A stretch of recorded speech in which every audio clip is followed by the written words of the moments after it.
Press information બ્યુરોનો 2024માં આપેલો data જે આંકડા કહે છે એ આંકડા તમે સાંભળો. 2018માં 1,57,593, 2019માં 1,58,984, 2020માં 1,38,383, 21માં 1,53,972, 2022માં 1,68,491 અને આ કોઈ જ સિદ્ધિઓના આંકડા નથી. રોડ અકસ્માતમાં માણસો જે મૃત્યુ પામ્યા છે એનો આ આંકડો છે. છેલ્લા 5 વર્ષમાં 7.5 લાખ કરતાં વધારે માણસો માત્ર ભારતમાં રસ્તા પર થતા અકસ્માતમાં રજિસ્ટર્ડ અધિકારિક રીતે મૃત્યુ પામે છે અને છતાંય કદાચ આપણા માટે આ ચિંતાનો વિષય નથી બનતો. નમસ્કાર, આપની સાથે હું દેવાંશી.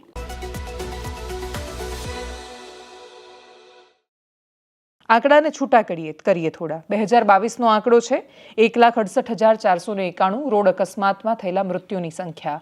આ એવી સંખ્યા છે કે જે રજિસ્ટર્ડ થાય છે, જે નોંધાય છે. દૂરના ગામોમાં થતા અકસ્માતોમાં મરતા માણસો અથવા આ પ્રકારના અકસ્માતોના મૃત્યુના સમાચારો એ તો ચર્ચામાંય નથી આવતા ને આંકડામાં પણ નથી આવતા. 1,68,491માંથી સૌથી વધારે અકસ્માત શેના કારણે થાય છે? Over speeding. 1,19,904 માણસો ફૂલ સ્પીડમાં ગાડી ચલાવીને અને પછી ગાડી ઠોકાઈને એના કારણે મૃત્યુ પામ્યા. દારૂ પીને મરવાવાળા એટલે દારૂ પીને બેફામ રીતે ગાડી ચલાવવાવાળા 4,201 માણસો હતા. 9,094 માણસો એવા હતા કે જે રોંગ સાઈડ પર ડ્રાઈવ કરતા હતા. રેડ લાઇટ ક્રોસ કરીને ઉતાવળમાં ભાગવા જતા હોય એવા 1,462 માણસો હતા. મોબાઈલ ફોન પર વાત કરતા અકસ્માત થયો હોય એવા 3,395 હતા અને અન્ય કારણોમાં 30,435 હતા. અને આ ઓવર સ્પીડિંગમાં કે મોબાઈલ પર ફોન કરીને વાત કરવામાં કે દારૂ પીને ગાડી ચલાવવામાં જે અકસ્માત થાય છે એમાં આ અપરાધ કરવા વાળો માત્ર નહીં પણ એ સામેનો માણસ કે જેનો કોઈ જ દોષ નથી, જે માત્ર ને માત્ર એના પરિવારના લોકો નિયતિને દોષ આપી શકે છે. એમને એ પણ નથી ખબર કે 20 વર્ષ પહેલા આ નિયતિ નામનું ચક્ર ક્યાં હતું. 20 વર્ષ પહેલા આ પ્રકારે અકસ્માતોમાં આટલા બધા માણસો મૃત્યુ નહોતા પામતા. આપણે એવું માનીને સંતોષ માની શકીએ કે આટલી બધી દુનિયા આગળ વધી રહી છે, સમય બદલાઈ રહ્યો છે ને એટલે આ એક મૃત્યુનો નવો પ્રકાર સામે આવ્યો છે. બાકી પહેલા તો લોકો કોરોનાથી કે વાયરસથી ક્યાં મરતા હતા. તો એ માત્ર આપણને જાતે પાઠવેલી સાંત્વના હોઈ શકે. એ તો જેના ઘરમાં આવીને પડે એને ખબર પડે કે મૃત્યુની પીડા શું હોઈ શકે. 2 અકસ્માતો થયા કચ્છમાં. કેરા મુન્દ્રા હાઈવે પર મિની બસ, ટ્રેલર અને કન્ટેનર ટ્રેલર, આ 3નો ટ્રિપલ અકસ્માત થયો. 5 લોકોના આધિકારિક મૃત્યુની જાહેરાત થઈ ગઈ છે. 24 લોકો ખૂબ સિરિયસ છે, ગંભીર રીતે ઘાયલ છે અને એટલે જ મૃત્યુઆંક વધવાની સંભાવનાઓ છે. મૃત્યુઆંક ન વધે તો પણ આ 24 માણસો પોતાના જીવનમાં એકદમ સામાન્ય જીવન શરૂ નથી કરી શકવાના. એ લોકો માટે એ દિવસ, એ ઘટના, એ દ્રશ્યો, એ આખી જિંદગી આઘાત થઈ જવાનું છે. એ ગામ કે જ્યાંથી એક સાથે અર્થીઓ ઉઠે છે, એ પરિવારો કે જે લોકો અકસ્માતમાં પોતાના વાલસોયાઓને ગુમાવે છે, એ લોકો જિંદગીભર એ અકસ્માતની ત્રાસદી નથી ભૂલી શકતા. એ તારીખ યાદ રહી જાય છે. જેમ પરિવારો જેમ બર્થડે, એનિવર્સરી આ બધું યાદ કરે એ રીતે અકસ્માતની તિથિઓ યાદ રહી જાય છે. અને મૃત્યુ તિથિ જ્યારે પણ આવે ત્યારે એ પીડા આપે છે કોઈ પણ પરિવારને. કોઈ પણ રીતે જેણે પોતાનું સ્વજન ગુમાવ્યું છે એને જઈને પૂછો કે એને શું લાગે છે. ગાંધીનગરના સરગાસણમાં મેં જે અકસ્માત જોયો એની પણ વાત કરવી છે. ખ રોડથી તમે સરગાસણથી જ્યારે વળો ત્યારે એક ગાડીનો અકસ્માત થયો. અકસ્માત કેવી રીતે થયો? હોન્ડા સિવિક ચલાવીને એક માણસો આવી રહ્યા હતા. પૂરપાટ ઝડપે, એટલા સાંકડા રસ્તાઓ પર, એટલા પહોળાએ રસ્તા નથી, અંદરના રસ્તાઓ છે, એ પૂરપાટ ઝડપે આવે છે. એ ગાડી પર નિયંત્રણ નથી રાખી શકતો અને એ બેફામ સ્પીડ પર આવી રહેલી ગાડી ડિવાઈડર કૂદીને સામે જાય છે અને પછી સામેથી આવી રહેલી અલ્ટો સાથે ધડાકાભેર ટકરાય છે. પાછળ એક પિકઅપ હોય છે એની સાથે પણ ટકરાય છે. હોન્ડા સિવિક એ ગાડી જ્યારે મેં સ્થળ પર જોઈ કચ્છર ઘાણ વળી ગયો હતો. અલ્ટો ખરાબ હાલતમાં હતી. જોયા પછી સમજાયું હતું કે જે 4-5 માણસોને લઈ ગયા છે હોસ્પિટલ, એમાંથી કોઈ બચી શકશે કે કેમ એ શંકાની વાત હતી. 2 માણસોના મૃત્યુ થયા. એક જે ગાડીમાં બેફામ ચલાવનારો જે હતો એમાંથી એક વ્યક્તિનું મૃત્યુ થયું છે. બાકીનો એક સારવાર હેઠળ છે, પણ ખૂબ ગંભીર હાલતમાં છે. વૃદ્ધા જે ગાડીમાં સવાર હતા એમનું પણ મૃત્યુ થયું છે. આપણે એવું કહીએ કે ભાઈ પેલો તો એક બેફામ ચલાવતો હતો ને મૃત્યુ થયું, સ્પીડમાં હતું ને મૃત્યુ થયું. પેલા બહાનો તો શું વાંક અને કોઈનો એ શું વાંક? અકસ્માતો જોઈએ છીએ ત્યારે આપણે એવું માનીએ છીએ કે એમાં માત્ર માણસોનો વાંક છે. જે લોકો બેફામ રીતે ગાડી ચલાવી રહ્યા છે, જે લોકોને ખબર છે કે એમણે આટલી જ સ્પીડમાં ગાડી ચલાવવી જોઈએ, એ લોકો નિયંત્રણની બહાર જાય છે કે એ લોકો આ રીતે ચલાવે છે. પ્રશાસન પર પણ સવાલ એટલે ઊભા થાય છે કેમ કે ભારતમાં ખૂબ વધારે વસ્તી છે એટલે માણસોને મરવા માટે છૂટા મૂકી દેવા એ આ દેશનું કાયદો અને વ્યવસ્થા કે પ્રશાસન નથી કહેતું. દેશમાં કાયદાની વ્યવસ્થા કેમ છે? આપણે શું કામ દરેક ટ્રાફિક સિગ્નલ પર માણસો જોઈએ છે કે આપણે શું કામ એવી વ્યવસ્થા ઘડી છે કે નહીં આ રીતે જ બધું થવું જોઈએ? એનું કારણ એ છે કે માણસો જો પોતે જ પોતાની જાતે સ્વયં શિસ્તમાં એટલા બધા માનતા હોત તો આપણે સરકાર, કાયદો, વ્યવસ્થા, પોલીસ આ બધાની શું જરૂર પડતી? આપણે માણસ છીએ, આપણને સિવિલાઇઝ્ડ થઈએ, સભ્ય થઈએ, પણ એટલો સદીઓનો ઇતિહાસ નથી થઈ ગયો કે આપણે હવે લાખો વર્ષોનો આપણો ઇતિહાસ છે ને આપણે હવે બહુ જબરદસ્ત રહેવાના છીએ અને કરોડો વર્ષો સુધી સરસ રીતે સર્વાઈવ થવાના છીએ? જવાબ ના છે. આપણી સભ્યતા કંઈ એટલી બધી, અને આપણે જેને કહીએ છીએ કે આપણે સર્વાધિક અથવા સૌથી જબરદસ્ત અને ભવ્ય અને પ્રાચીન સભ્યતાના વારસો છીએ, તો એ સભ્યતા આપણા વ્યવહારમાં કેમ નથી છલકાતી એ પ્રશ્ન છે. આપણા કરતાં આપણા પૂર્વજો વધારે શાણા અને વધારે હોશિયાર હતા એ વાતે ને વારે સાબિત થાય છે. છતાંય આપણે પોતાને ખૂબ આધુનિક, અર્વાચીન અને અદ્ભુત માનીએ છીએ. આપણા રસ્તા પર અચાનક આવતો બમ્પ, આ જે અકસ્માતો થાય છે એમાં તંત્ર કોઈ દિવસે સ્વીકારવાનું નથી, પણ એનું પણ એક ઉદાહરણ આપવું છે. વડોદરા પાસે ડભોઈ આવેલું છે. ડભોઈમાં એક વ્યક્તિ પોતાની બાઇક લઈને જઈ રહ્યો હતો, કોઈ જ બેરિકેડિંગ નહીં, કશું જ નહીં, બાઇક ચલાવતો હતો. ખબર પડી કે આગળ તો ખાડો ખોદી રાખ્યો છે પાલિકાવાળાએ. ગયા ભાઈ અંદર ખાડામાં પડ્યા, સારવાર ગંભીર રીતે ઘાયલ થયા, એમને હોસ્પિટલમાં ખસેડવામાં આવ્યા. એક મિત્ર સાથે રાજકોટમાં એ ઘટના બની ત્યારે મેં એ ગંભીરતાને સમજી હતી નજીકથી, કે તો નજીકના માણસ સાથે થાય ત્યારે ખબર પડે. રાજકોટમાં એક વ્યક્તિ છાપામાં કામ કરે, પોતાનું કામ પતાવીને પોતાના નિત્યક્રમ પ્રમાણે નીકળ્યા હતા. રસ્તા પર ખાડો હતો, બેરિકેડિંગ નહોતું કર્યું તંત્રએ. એમણે એને જવાબદારી જ ન સમજી. એ વ્યક્તિ ખાડામાં પડ્યા અને પછી ક્યારેય જીવતા બહાર ન આવી શક્યા. હોસ્પિટલમાં સારવાર હેઠળ હતા અને પછી મૃત્યુ થયું. આવું થાય ત્યારે આખા પરિવારો વિંખાઈ જાય છે. કોણ એની જવાબદારી લેશે?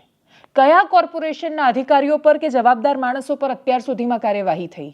એ રોડ જે આમ જ થવો જોઈએ, અચાનક કેમ ગાડી ઉછળી જાય છે? આટલા મોંઘા બનાવેલા એક્સપ્રેસ હાઈવે ને આટલો અત્યારે જે વડોદરા દિલ્હી જે એક્સપ્રેસ હાઈવે બન્યો છે મુંબઈ વાળો, તો એ અચાનક જ સરસ ગાડી જતી હોય ને આમ જમ્પ કેમ મારી દે છે? એ રસ્તાની બાજુમાં જે લાઇટ હોવી જોઈએ, લાઇટ કેમ નથી હોતી?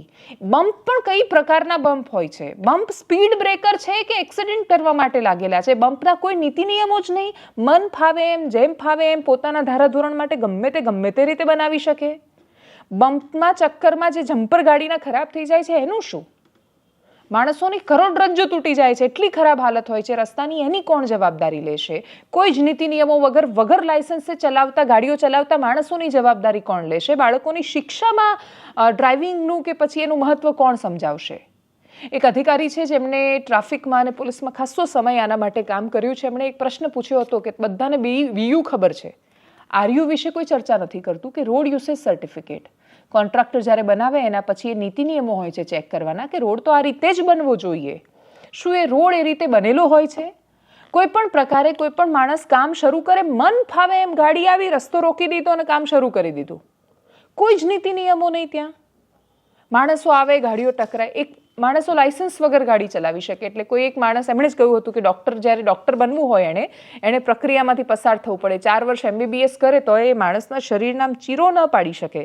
સર્જરી કરવા માટે પણ એણે 4 વર્ષ MBBS, એના પછી એણે MS કરવાનું, પ્રેક્ટિસ કરવાની, ને પછી એના પહેલાં એ પ્રયોગ ન કરી શકે માણસ પર. એણે તો એ પૂતળા પર પ્રયોગો કરવાના, અને પછી એ જ્યારે પહેલી સર્જરી કરવા જતા હોય ત્યારે બાકીના બધા લોકો એને સાથ આપતા હોય. લાયસન્સ કોઈને પણ મળી જાય, બેફામ મળી જાય. 100 રૂપિયા જોઈએ માત્ર. 100 રૂપિયાની લાંચમાંય કામ થઈ જાય ને ઓળખાણ હોય તો એની જરૂર ન પડે. કોઈ પણ માણસ લાયસન્સ લઈ શકે, વગર લાયસન્સે ગાડી ચલાવી શકે. એના હાથમાં તમે ટ્રક આપી શકો. એ ટ્રક ડ્રાઈવર, આપણે એજ્યુકેશન પર ચલો ફોકસ નથી કરતા કે એજ્યુકેશન ક્વોલિફિકેશન નથી, પણ બીજું કોઈ ક્વોલિફિકેશન, એ પિકઅપ ચલાવતા માણસો, એ ટ્રક ચલાવતા માણસો, એ 18 વર્ષના થયા નથી, એની પાસે લાયસન્સ પણ નથી, અને તોય પોતાની મોંઘીદાટ ગાડીઓ લઈને રોલા પાડવા નીકળી જતા એ છોકરાઓ જે પોતાનો એ જીવ ગુમાવે છે, એ બધા પર નિયંત્રણની આપણી પાસે કોઈ વ્યવસ્થા જ નથી. આપણે દરરોજ એવરેજ હજારો માણસોને મરવા માટે રસ્તા પર છોડી રહ્યા છીએ, અને આ વાતાવરણમાં તમે ને હું જો જીવતા છીએ તો આભાર માનવાનો છે ઈશ્વરને. આપણે જે ચૂકી જઈએ છીએ ને આભાર માનવાનું. આપણે જે વ્યવસ્થામાં જીવી રહ્યા છીએ એમાં તો જીવતા રહેવું અને શ્વાસ લઈ શકવું એ જ આભાર માનવા જેવી પ્રક્રિયા છે. આવા અકસ્માતો પછી જ્યારે અતિશય કલ્પાંત કરતા અને મૃત્યુ જોયા પછી તમે રસ્તા પર એ લોહીથી ખરડાયેલા રસ્તાઓ જુઓ ત્યારે દ્રવિત થાય તમારું મન. તમને પ્રશ્ન થાય કે તમે શું કરશો? અમે આ અકસ્માતમાં એ ગાડી તમારી હોત જ્યારે સામેથી આવે છે, તમે શાંતિથી જઈ રહ્યા છો, તમારી ગાડી 40 પર જઈ રહી છે અને અચાનક જ સામેથી એક છોકરો જેની પાસે કદાચ લાયસન્સ હશે કે કેમ એ પણ શંકા છે, એ લાયસન્સ હશે તો પણ એણે કેવી રીતે લીધું હશે એ ખબર નથી, અને એણે એ કઈ અવસ્થામાં ગાડી ચલાવી રહ્યો છે એ પણ ખબર નથી, એ માનસિક રીતે સ્થિર છે કે કેમ એ પણ ખબર નથી, અચાનક એ ગાડી લાવીને ઠોકી દે છે. શું વાંક એ માણસનો? એ અલ્ટો કાર હતી, કાલે તમારી એ કાર હોઈ શકે. આ વ્યવસ્થા અથવા બીજી કોઈ ઘટનામાં, એટલે કોઈ પણ ટેરરિઝમમાં કે બીજી કોઈ પણ રીતે 50 માણસ, 100 માણસ, 150 માણસ એ આઘાતજનક આંકડો હોય છે આપણા માટે. જ્યારે આપણે જોઈએ કે એક સાથે આટલા બધા માણસો મૃત્યુ પામ્યા, એક સાથે અલગ અલગ ખૂણા પર દેશમાં દરરોજ માણસો મૃત્યુ પામી રહ્યા છે, અને આપણને એ પણ ખબર નથી કે એ માણસ જેને લાયસન્સ મળી રહ્યું છે એ મેન્ટલી ફિટ છે કે કેમ. કશું જ નહીં, મળી ગયું લાયસન્સ, ચલાવો, તમારે ઠોકી દો ગાડી, કોઈને પણ, કોઈ પણ વ્યક્તિ. એટલે છેલ્લે જે કશું જ નથી કરી શકતો એ ડ્રાઇવિંગ કરવા શરૂ કરી દે છે, અને એ કોઈ પણ અવસ્થામાં ડ્રાઇવિંગ કરે છે. અને એટલે જ આ અવસ્થા હવે આપણને એવી ગંભીર સ્થિતિમાં, આંકડાઓ મારે કહેવાય એટલે જરૂરી હતા, 23, 24 ને 25 પૂરું થશે ત્યાં સુધીમાં આંકડાઓ ખબર નહીં કેટલે જશે. માણસો આંકડાઓમાં કન્વર્ટ થઈ જાય ત્યારે સંવેદના ઓછી થઈ જતી હોય છે, અને એટલે જે 7.5 લાખ આંકડો છે, પણ એ 7.5 લાખ પરિવારો માટે એ લોકો માત્ર આંકડો નહોતા, એમના માટે તો એમની આખી જિંદગી હતા. જે કરુણ દ્રશ્યો જે સામે આવ્યા, કરીએ એના પર એકદમ સંક્ષિપ્તમાં નજર.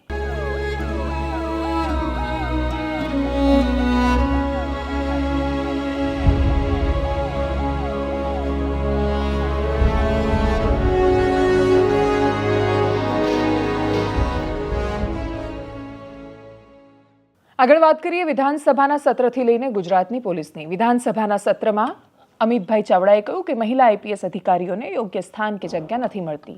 સામે ગૃહમંત્રી હર્ષભાઈ સંઘવીએ જવાબ આપ્યો. એમણે 2 મહિલા અધિકારીઓના ઉદાહરણ આપ્યા કે પોલીસ ભરતી બોર્ડમાં જે અધ્યક્ષ છે નીરજા ગોટરુ, એ મહિલા આઈપીએસ અધિકારી છે. એમણે સાયબરની ટીમમાં ડીસીપી લવીના સિન્હાનો ઉલ્લેખ કરીને કહ્યું કે એ પણ મહિલા છે ને એ પણ સરસ કામ કરી રહ્યા છે. એ જે સરસ કામ છે એ ખૂબ મહત્વનું જે સીસીટીવીનું પ્રકરણ છે એના વિશે વાત કરવી છે. આજે ડીસીપી સાયબર લવીના સિન્હાએ પત્રકાર પરિષદ કરી, અને એ પત્રકાર પરિષદમાંથી જે માહિતી આવી એ અતિશય ચોંકાવનારી છે, અને એમાં સામાન્ય માણસોનું કન્ટેન્ટ કન્ઝપ્શન સમજાય છે. યુટ્યુબની પત્રકારિતા કે યુટ્યુબના બાકીના માધ્યમોએ જ્યારે આવ્યું, અથવા ડિજિટલી જ્યારે માણસો પોતાનો અવાજ મૂકતા થયા, ત્યારે આપણે એને ક્રાંતિની જેમ જોઈએ છીએ કે ટીવીની મર્યાદા હતી, ટીવીની સમસ્યાઓ પણ હતી. ટીવી કરતાં વધારે સારું કરવા નીકળેલા અથવા ટીવીની સામે આવીને ઊભા રહેલા માણસો, અને એની અંદર બધાનો સમાવેશ થાય છે, એ ટીવી કરતાંય ખરાબ થઈ રહ્યા છે ધીરે ધીરે. આ જે સ્પર્ધા, આ દબાણ, વ્યૂઝનું દબાણ એ એટલી હદે હાવી કરી રહ્યું છે માણસને કે એ એની પાસે કંઈ પણ કરાવી રહ્યું છે. વ્યૂઝ મેળવવા માટે અને વ્યૂઝના થકી ચેનલ મોનેટાઇઝ કરીને પૈસાનું દબાણ એટલું હાવી થઈ રહ્યું છે કે એ જ જવાબ નથી કે આ માણસો શું કરીને વ્યૂઝ મેળવશે. હોસ્પિટલના સીસીટીવી હેક કરવાની વાત સામે આવી. હોસ્પિટલ પાસે હજી એ વાતનો જવાબ નથી કે પ્રસૂતાવાળા રૂમમાં જ્યાં પ્રસૂતિ થતી હોય ત્યાં સીસીટીવી કોણ લગાવે બાપ? તમારી ચોરીના ચક્કરમાં તમે એવું કહેવા માંગો છો. એક તો એ ડિલિવરી રૂમમાં એવું કશો કિંમતી સામાન ખાસ હોતો નથી કે ચોરી થાય, અને છતાં એક તો ત્યાં સીસીટીવી લગાવેલા હતા. ડૉક્ટર જ્યારે પ્રાઇવેટ પાર્ટ્સની ચકાસણી કરતા હોય મહિલાઓના, ગર્ભવતી મહિલાઓના, ત્યાં સીસીટીવી કેવી રીતે હોઈ શકે? ઇન્જેક્શન મુકાતા હોય ત્યાં સીસીટીવી કેવી રીતે હોઈ શકે? પણ છતાં એ હતા. એ સીસીટીવી હેક કરવાવાળા પણ લોકો છે, અને એવા સમૂહો છે કે જે સીસીટીવી ચલાવે પણ છે. એ યુટ્યુબ પર મૂકે છે, ટેલિગ્રામની ચેનલ બનાવે છે. 3 નામ સામે આવ્યા. પ્રજ્વલ તેલી એનો મુખ્ય ચહેરો, ચંદ્રપ્રકાશ ફૂલચંદ જે પ્રયાગરાજથી છે, અને પ્રજ રાજેન્દ્ર પાટીલ મહારાષ્ટ્રથી છે. એમાંથી જે પ્રજ્વલ તેલી છે એ મુખ્ય આરોપી છે. 8 થી 9 લાખ રૂપિયા માધ્યમથી કમાયો છે. 22 અલગ અલગ ટોપિકના વિડીયો હતા, એટલે જેમ કે બસ સ્ટેન્ડ પરની મહિલાઓના વિડીયો, મેરેજ હોલમાં સીસીટીવીથી લીધેલા, કે પછી એમ સાડી બદલતા કે પ્રકારના વિડીયો. અને સૌથી ખતરનાક, પ્રયાગરાજવાળા છોકરો જે છે એણે ગંગા સ્નાનના વિડીયો અપલોડ કર્યા છે. મહિલાઓ ગંગા સ્નાન જ્યારે કરતી હોય ત્યારે એ સમયના વિડીયો, એમના કપડાં બદલતા વિડીયો, એ ચંદ્રપ્રકાશ ફૂલચંદે યુટ્યુબ પર પોતાની ચેનલ બનાવીને એના પર એ વિડીયો અપલોડ કર્યા. રિમાન્ડ મેળવ્યા છે પોલીસે. કારણ એ આપ્યું છે બનાવવાવાળાએ કે ભાઈ યંગ જનરેશનમાં બહુ ડિમાન્ડ હતી આ પ્રકારના વિડીયોની, એટલે અમે શરૂ કર્યું. ડિમાન્ડ તો બહુ બધાની હોય છે. આપણે બહુ જ અદ્ભુત, આપણે આમ સરસ છે, પણ અદ્ભુત દેશ એટલે આખી આ દુનિયા, માનવ સમાજ એ એટલો અદ્ભુત નથી જેટલો આપણે દુનિયાના બાકી સજીવો કરતાં પોતાની જાતને ગ્લોરીફાય કરી રાખ્યા છે. એટલે ખાલી આપણા જ અધિકારો હોય છે, બાકીના કોઈના હોતા નથી. આપણે તો એ બધામાં માનતા પણ નથી. એટલે આપણી સમસ્યાઓ ઘણી બધી છે. આ ડિમાન્ડ તો હોય, પણ એ ડિમાન્ડ જો ગેરકાયદેસર છે તો એને સપ્લાય પૂરો કરવાનું કામ એ માણસોનું નથી. આ ખૂબ યંગ છોકરાઓ છે કે જે વ્યૂઝ મેળવવા અને પૈસા કમાવા માટે એવા ખોટા રસ્તે ચડ્યા છે કે એમને વિચાર પણ નથી કે શું કરી રહ્યા છે. જ્યારે કોઈ પણ નિયંત્રણ વગરની સ્વતંત્રતા મળે ત્યારે આપણે એને કેટલી પચાવી શકીએ એના પર આ ખૂબ મોટો પ્રશ્ન છે. આ નિયંત્રણ વગર મળેલી આપણી આ સ્વતંત્રતા, ડીસીપી સાયબર ક્રાઇમે આ વિષય પર પત્રકાર પરિષદ કરી ત્યારે શું કહ્યું, સાંભળીએ એમને. આપણે 17 તારીખે આ ફરિયાદ નોંધાઈ હતી ત્યારથી તરત જ સાયબરની 2 ટીમો આપણે બહાર મોકલી હતી. એ સાથે સાથે ક્રાઇમ બ્રાન્ચની એક ટીમ બહાર હતી. એ સાથે સાથે સાયબરની 2 ટીમ અને ક્રાઇમ બ્રાન્ચની એક ટીમ અહીંયા અમદાવાદમાં બેસીને આખું એનું ટેકનિકલ એનાલિસિસ કરતી હતી. એ પછી અમે ત્યારબાદ બીજા 2 ટીમને પણ આપણે સાયબરના બહાર મોકલ્યા છે. આજે પણ અમારી ઘણી બધી ટીમો બહાર છે, કારણ કે આખું રેકેટ જે છે, અત્યાર સુધી આપણને 3 આરોપી મળ્યા છે, પણ બીજા કેટલા આરોપી હજી આની સાથે જોડાયેલા છે એના માટે અમે સતત પ્રયત્ન કરી રહ્યા છે અને આખું રેકેટ એક્સપોઝ થાય તે માટે અમારી અત્યારે પ્રયાસ ચાલુ છે. એવું ધ્યાને આવ્યું છે કે આ મુદ્દો બહાર આવ્યા પછી કોઈ ચેનલો ડિલીટ કરી નાખ્યું, બંધ કરી દીધું, એવું કંઈ થયું છે? નહીં, આમાં અમે પોતે રિમૂવલ રિક્વેસ્ટ જે એવિડન્સ છે એને સેવ કરીને, કારણ કે આપણે એવિડન્સ તરીકે જે સ્ક્રીન રેકોર્ડ કરીને સેવ કરીને પછી રિમૂવલ રિક્વેસ્ટ એટલી કરી છે કે જે લોકોની આઈડેન્ટિટી છે, ગુપ્તતા છે, એ જળવાય તે માટે આપણે એઝ લો એન્ફોર્સમેન્ટ એજન્સી એ યુટ્યુબ પર રિમૂવલની રિક્વેસ્ટ મૂકી છે. આવતા પ્રતિબંધો કોઈને પણ સારા નથી લાગતા, પણ પ્રતિબંધો વગર જો જડતા તરફ કોઈ સેન્સરશિપના ખતરા વગર જ્યારે તમે બેફામ બનવા લાગો છો ત્યારે આ પ્રકારની ઘટનાઓ એ સરકારો માટે સૌથી મોટું માધ્યમ અને હથિયાર બની જાય છે નિયંત્રણ લાવવાનું. અને ત્યારે તમારી પાસે જવાબ નથી હોતો, કેમ કે આસપાસ ફેલાયેલી ગંદકી અને બધી ફ્રીડમ ઓફ સ્પીચ એન્ડ એક્સપ્રેશનના નામ પર કંઈ પણ બોલવાની સત્તા કે છૂટ કોઈને નથી હોતી. કોઈને એટલે કોઈને નહીં. યુનાઇટેડ સ્ટેટ્સમાં ફર્સ્ટ એમેન્ડમેન્ટ છે, ત્યાં એકદમ absolute freedom of speech and expression છે. તમે કંઈ પણ બોલી શકો છો ત્યાં.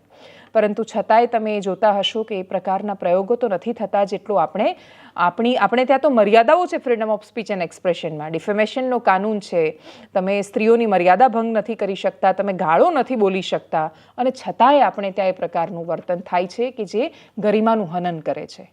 આ વર્તન હવે સામાન્ય થયું છે. છેલ્લે વાત અમેરિકાની કરીએ. અમેરિકાથી નીકળેલા એવા માણસોની કરીએ કે જે ગેરકાયદેસર છે, ગેરકાયદેસર રીતે અમેરિકામાં ઘૂસ્યા છે, પણ પાછા આવવા માટે તૈયાર નથી. અને આમાં માત્ર ભારતના લોકો નથી. અમેરિકાનો ટાર્ગેટ છે આ વર્ષમાં 18,000 ગેરકાયદેસર ઘૂસણખોરોને અમેરિકા પાછું મોકલવાનું છે. 18,000 ભારતીયોને. ટોટલ જે નંબર છે એમાંથી અમેરિકામાં આવેલા માણસોમાં સૌથી વધારે ભારતીયો છે. 3જા નંબર પર ભારતીયો છે. 7 લાખ ગેરકાયદેસર ઇમિગ્રન્ટ અત્યારે અમેરિકામાં એવા છે કે જે ગેરકાયદેસર ઘૂસેલા છે અને જે ભારતીય છે. 18,000ને પાછા મોકલવાનો સરકારનો ટાર્ગેટ છે. એમાંથી સૌથી વધારે ગુજરાતના નહીં પણ હરિયાણાના હોઈ શકે. એમાંથી 5,000 જેટલા એટલી સંભાવના છે. છેલ્લા 3 વર્ષમાં 90,000 માણસો એવા છે કે જે ગેરકાયદેસર રીતે અમેરિકાની સરહદ ક્રોસ કરવા ગયા અને પકડાયા છે અને પકડીને પાછા મોકલ્યા છે. પનામાની એક હોટલના વિડીયો સામે આવ્યા છે. હોટલ ડેકાપોલિસ નામ છે. પનામામાં સરકાર જ્યારે કોઈને પણ અમેરિકાની સરકાર જ્યારે મોકલે ત્યારે સ્ટોપ ઓવર તરીકે વચ્ચે ઊભા રહેવા માટે પનામાનો ઉપયોગ કરે છે. પનામાની એક ખાનગી હોટલને એમાં અત્યારે ટેમ્પરરી જેલ જેવી બનાવી દેવામાં આવી છે. અટકાયત કરેલા લોકોને ત્યાં મૂકવામાં આવ્યા છે. એ લોકો બારીમાંથી ફોટો અથવા ત્યાં સ્ટીકર લગાવીને કહી રહ્યા છે કે અમને બતાવો. એમાંથી ભારતીય દૂતાવાસે તો પનામામાં જે ભારતીય દૂતાવાસ છે, આપણી એમ્બેસી છે, એણે ટ્વીટ કરીને કહ્યું છે કે લોકો સંપર્કમાં છે ને ત્યાં પહોંચી ગયા છે. 171 લોકો એવા છે એમાંથી કે જે પોતાના દેશમાં પાછા જવા માટે તૈયાર થઈ ગયા છે. 97 તૈયાર નથી. જે લોકો માટે, જે લોકોની ગરિમા માટે ભારતીયો આટલા બધા પ્રશ્ન પૂછે છે, જે લોકો માટે આપણે એટલો દેકારો કરીએ છીએ, એમાંથી અનેક માણસો એવા છે કે ત્યાં સ્ટેટમેન્ટ લખાવી રહ્યા છે કે અમને અમારા દેશમાં જવાથી ખતરો છે, અમારો દેશ સુરક્ષિત નથી અને એટલે અમે ત્યાં નથી જવા માંગતા. માવતર કમાવતર ન થાય એ નાતે આપણે સતત એમને મળવાનો પ્રયત્ન કરીએ છીએ કે એમને આપણા દેશમાં પાછા લાવી લઈએ. પણ એ લોકોને જો યુએસમાં શરણાગતિ મળી જતી હોય, એમને અસાઇલમ યુએસ આપી દે અને સિટીઝનશીપ આપી દે, તો એ ભારતને ગાળ પણ આપી દે. એટલી હદે તૈયાર છે એ લોકો. એ બહુ સ્પષ્ટ દેખાય છે. ગેરકાયદેસર રીતે ઘૂસ્યા પછી પણ 97 માણસો પોતાના દેશમાં પાછા આવવા માટે તૈયાર નથી, જેની આપણે આટલી સતત ચિંતા અને ચર્ચાઓ કરી રહ્યા છીએ. ઇમિગ્રન્ટ્સ એમની સતત દયા ખાઈ રહ્યા છીએ. એ લોકોનું વર્તન એ દેશમાં ગયા પછી કેવું હોય છે એ બહુ સ્પષ્ટતાથી સમજાતું હોય છે. 10 દિવસ જઈને આવ્યા પછી પણ જે લોકો સરળતાથી, ખૂબ બધી સારી બાબતો છે અમેરિકાની, બહુ જ બધી એવી બાબતો છે કે જે આપણે જેવું માનીએ છીએ કે બધામાંથી શીખવું જોઈએ, અમેરિકામાં શીખવા જેવું ખૂબ વધારે છે. તમે જ્યારે ગેરકાયદેસરે દેશમાં જાઓ છો ત્યારે તમે કયા મોઢે ભારતની આટલી ટીકા કરો છો એ પ્રશ્ન થાય છે. ભારતમાં બહુ જ બધી સમસ્યાઓ છે, પણ એ સમસ્યાઓને સોલ્વ કરવા માટે તમે પોતાનું કોન્ટ્રીબ્યુશન કે સહયોગ આપવા માટે તૈયાર નહોતા એટલે ત્યાં ગયા છો. એના પછી ડોનાલ્ડ ટ્રમ્પનું પ્રશાસન આવતાની સાથે જ 18,000 માણસોને પાછા મોકલવાના લક્ષ્યાંક સાથે કામે લાગી ગયું છે. અનેક માણસો મેં આસપાસ પણ એવા જોયા છે કે જે ખૂબ ચિંતામાં છે, જેમના સગાવાલા હજી 1-2 મહિના પહેલાં ત્યાં પહોંચ્યા છે. એ લોકોને એવી ચિંતા છે કે હવે જે આવનારું પ્લેન છે કદાચ એમાં એમના પણ સગાવાલા હશે. એવું બની શકે કે 1 મહિના પછી આ વિષયોની ચર્ચા નહીં થાય. ડોનાલ્ડ ટ્રમ્પનું પ્રશાસન પણ કામ કરવાની સાથે અથવા કામ કરતાં વધારે સોશિયલ મીડિયા પર એ લોકોના વિડીયો વાયરલ કરીને, એમને એલિયન્સ કહીને, એમને બની શકે એટલા અપમાનિત કરીને અમેરિકામાં કે અમે અમારા ચૂંટણીના વાયદા પૂરા કરી રહ્યા છીએ, અમે જે કહીને સત્તામાં આવ્યા એ અમે લાગુ કરી રહ્યા છીએ અને આખી દુનિયાને અથવા દુનિયાના અર્થતંત્રને હલાવી રહ્યા છીએ એ પ્રકારના પ્રયત્નોમાં છે. એમના માટે સોશિયલ મીડિયા પર મુકાતા વિડીયો ખૂબ જરૂરી છે. અપેક્ષા રાખીએ જો તમારા પણ કોઈ પરિવારમાંથી ત્યાં ગયેલું છે, ગેરકાયદેસર છે, તો એમને કહેજો કે જ્યારે જો તમારે નક્કી જ છે કે ભારતને જરૂર પડે તો તમે ગાળ પણ આપી દેવાના છો યુએસની સિટીઝનશીપ માટે, તો પછી આવ્યા પછી એટલીસ્ટ એવી અપેક્ષા ન રાખતા કે એમની એટલી ગરિમા તો જળવાય કે એમના વિશે ચર્ચા ન થાય, એમનો ચહેરો કેમેરા પર ન આવે. અને બાકી જે લોકો ભારતમાં પાછા આવવા તૈયાર છે, દરેક દેશ પોતાના નાગરિકોને તો અપનાવી જ લેતો હોય છે, કદાચ એમની સાથે ભારત પણ એ જ કરશે. એનાલિસિસમાં અત્યારે બસ આટલું જ. જો આપ અમને યુટ્યુબ પર જોઈ રહ્યા છો તો સબસ્ક્રાઇબ કરો, ફેસબુક પર જોઈ રહ્યા છો તો ફોલો કરો, અમારા વિડીયોને શેર કરો અને સૌથી મહત્વની વાત, અમેરિકામાં જઈને જો કોઈ કાનૂન આપણે નથી તોડતા, દુબઈમાં જઈને સીધા સટ થઈ જઈએ છીએ, ડ્રાઇવિંગ પણ સરસ રીતે કરીએ છીએ, કોઈ જ બેફામ એવું કશું જ નથી કરતા જેનાથી દેશનું અપમાન થાય, ત્યાં નદીમાં જઈને આમ ફૂલહાર નથી પધરાવતા, ત્યાં નદીમાં પાણી ગંદુ કરવાનો પ્રયત્ન નથી કરતા, ત્યાં રસ્તાઓ પર નથી થૂંકતા, તો અહીંયા શું કામ? માત્ર કાયદો નહીં, કદાચ દેશ માટેનો પ્રેમ પણ આપણને બદલી શકે એવી અપેક્ષા સાથે નમસ્કાર.